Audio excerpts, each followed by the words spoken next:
Chester Evans, an amiable history buff who formerly published the Edna Herald, periodically used to suggest the changing of his town's name. Down our coast's historic Trail of Six Flags, from Houston towards Victoria, this trim little city would forget a railroad builder's daughter. Edna would become Texana. The newsman had reason, old and sound. Just south where the Lavaca and Navidad flow together deeply was Pioneer, Texas's natural inland port of the 1830s. The Allen brothers very nearly bought Texana for their new city, Houston. The land was priced too high. However, consider the name for an even older reason. Close by this town was once a rendezvous for one of our continent's most indomitable wilderness searches, France's flag and Spain's in death hunt for each other. The rendezvous? Long forgotten, two-story, log-walled Fort St. Louis, the lost last outpost of René-Robert Cavalier de la Salle. The hunters missed each other, but found something else. There is a monument to the French explorer La Salle on a later Indianola's Matagorda Bay beaches, where history believes he misread himself ashore at the Mississippi's mouth. A marker near Edna generalizes upon where he built his last-ditch fort.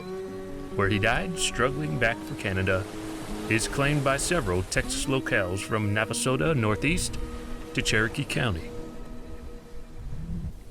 Recent Spanish evidence hints that the lost fort might have been on the east outskirts of Edna herself.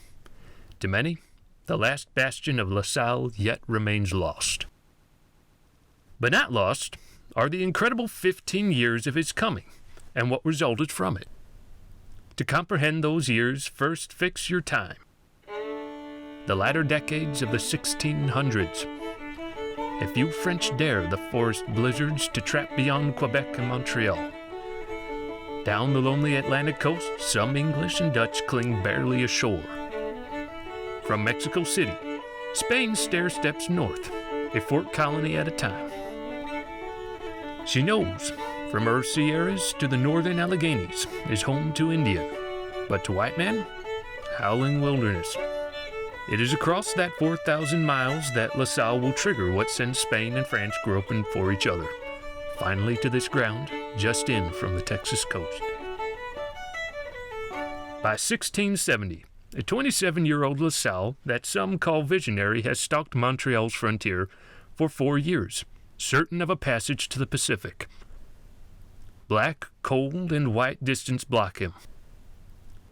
Later, by 8 years, he was thrust again and again, far into our Great Lakes, each time being driven back, snowblind or starving, poisoned or fevered, shipwreck and afoot 1,000 miles through Iroquois and Seneca.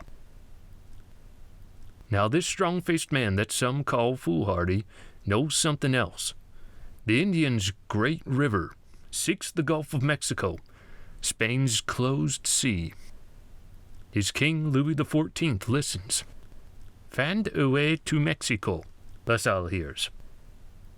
Canada's winter of 1681, he sets out. His party walks 200 miles of frozen river, sledging, portaging. Into an ice-clogged Mississippi go their birch canoes.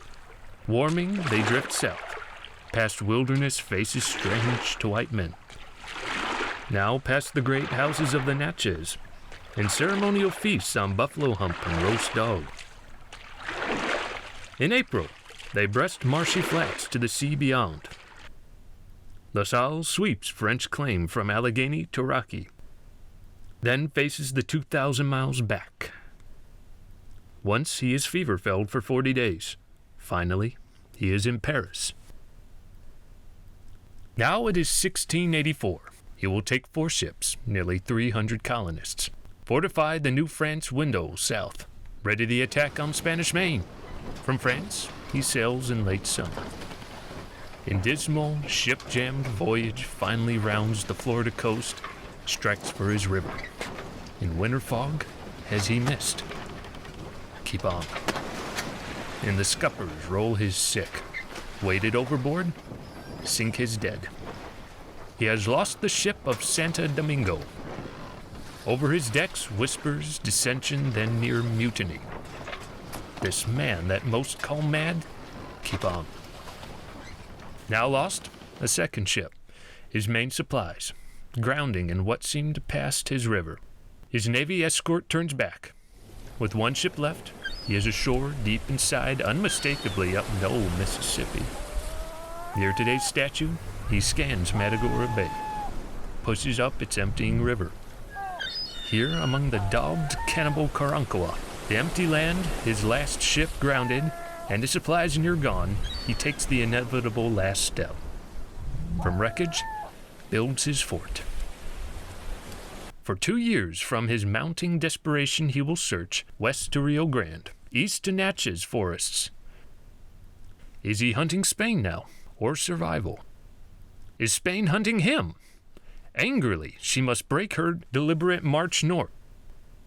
From below frontier Monterey, this early 1686, a burly, hawk-faced Captain Alonso de Leon forces that desert wilderness in search of that hidden French fort, even as French support finally at Mississippi's mouth spreads out to seek the lost garrison. For 5 consecutive years, de Leon sets out.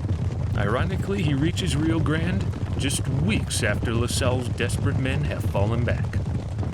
Another year, and again come de Leon's columns, this time as far as today's King Ranch country. There is no Indian word of Frenchmen to the east, and rightly so. All but a dozen are dead or scattered. A third time Spanish search. From near today's Bracketville, they return a French captive. He can report only disaster. Death from disease and starvation, Indian, and finally anarchy. De Leon's force now rounds the Texas coast, finds the Saguin log walls abandoned, its last sight grimly clear. Massacre. The Spaniard will not know that La Salle made his final try east for the river to Canada, in the forlorn hope of help waiting at its mouth, and on the way fell murdered by his own men. Half a dozen survivors will finally find French rescue hunting them. De Leon knows only that Spain's sea is no longer safe. This upper territory must be garrisoned, colonized, and immediately.